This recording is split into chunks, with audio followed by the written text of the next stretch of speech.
Saya mau bicara terus satu slide lagi.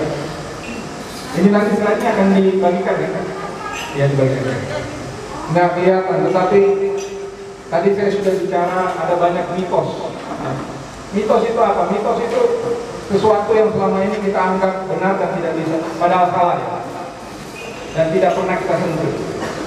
Di sektor energi, ya, banyak sekali mitos-mitos yang selama ini kita bangun dan orang nggak berani sentuh. Yang tadi subsidi, selama ini kita nggak berani, padahal 2.600 triliun selama 10 tahun terakhir itu dialokasikan untuk mensubsidi.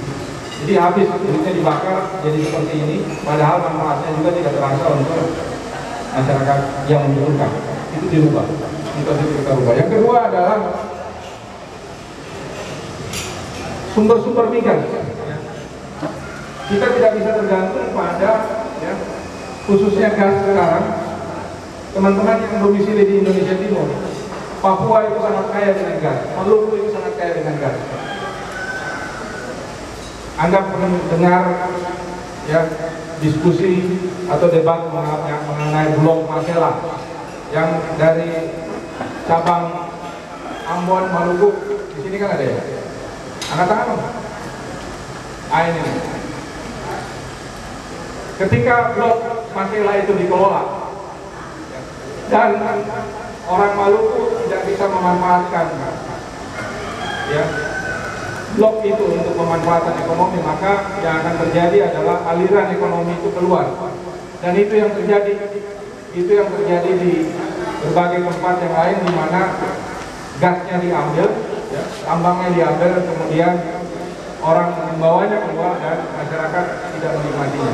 Oleh sebab itu, GMKI di Maluku, GMKI di Ambon, waktunya Anda berbicara dalam 10 tahun yang akan datang, Blok Masela itu akan menjadi potensi yang luar biasa bagi negara dan bagi dunia. Apa yang bisa dikontribusikan oleh GMKI dalam kaitan dengan pengembangan Blok Masela?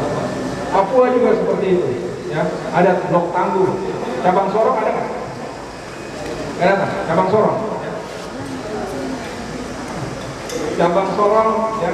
Manokwari ada ya. Anda mulai masuk ke situ karena kalau kita bicara gas itu adalah energi bersih, ya. Yang ketiga adalah selama ini mafia. Anda nggak tahu, tapi saya bisa cerita panjang bahwa selama ini sektor migas itu, dan kenapa diskursus itu tidak pernah bergerak, ya, tidak pernah berpindah dari segelintir orang, karena sektor migas ini selama ini dikuasai oleh mafia. Pernah dengar cerita dibubarkan oleh Menteri SDM karena di situ tempatnya mafia migas yang tidak mau ada diskusi menyangkut energi terbarukan. Hari ini kita bicara tentang energi terbarukan karena mafianya udah kita geser. Soal ya energi terbarukan, ya, soal konservasi energi kita dorong, ya. Konservasi energi itu penghematan energi. Kita akan mendorong program kampanye energi, ya. WWF misalnya, ya, Anda yang terlibat dengan program WWF, program matikan lampu selama 1 jam pada malam hari, dan berapa banyak yang akan masyarakat yang akan dihemat, dan itu bisa melistriki bagian-bagian Indonesia yang belum terlistrik. Lanjut.